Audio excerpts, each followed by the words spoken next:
Yo mga street barber, tara samahan nyo ako mag-demo ng gupit.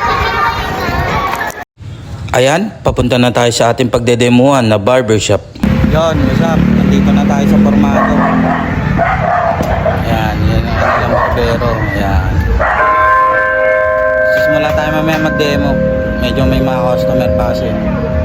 Ipapakilala pala natin ang owner. Hello guys, I'm Jake, owner ng Formado Barbershop. Actually, dalawa kami ng kaibigan ko ni Rod Naveda. We built Formado Barbershop last year, March 8, 2025.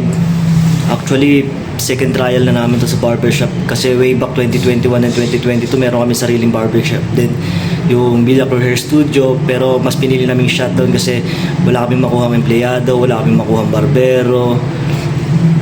Pero ngayon, dito sa Formado Barbershop is okay naman. Nakahanap kami ng willing matuto, at the same time, maayos na tao.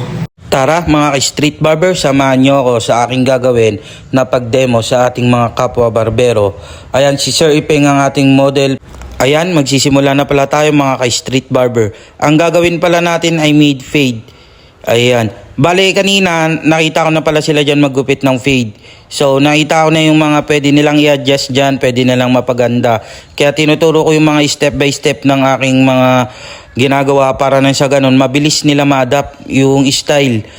O kaya pwede nilang paghaluin yung style nila nang sa ganun, mabuhay yung mga shadowing, transitioning.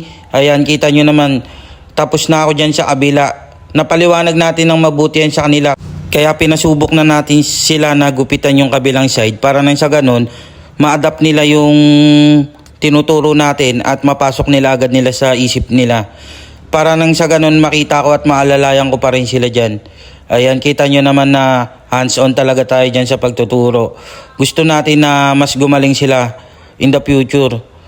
Kasi sila rin naman yung mga papalit sa atin dyan ng mga barbero sa susunod na henerasyon. Ayan, kita nyo naman. Pinapaliwanag ko talaga sa kanila kung para saan yung mga banat dyan, banat dito. Kasi medyo ilang pa talaga sila dyan.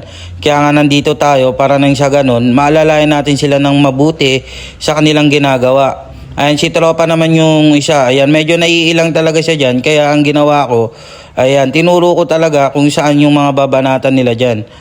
Para, sa susunod na araw, pwede na nilang i-apply sa kanilang mga magugupitan.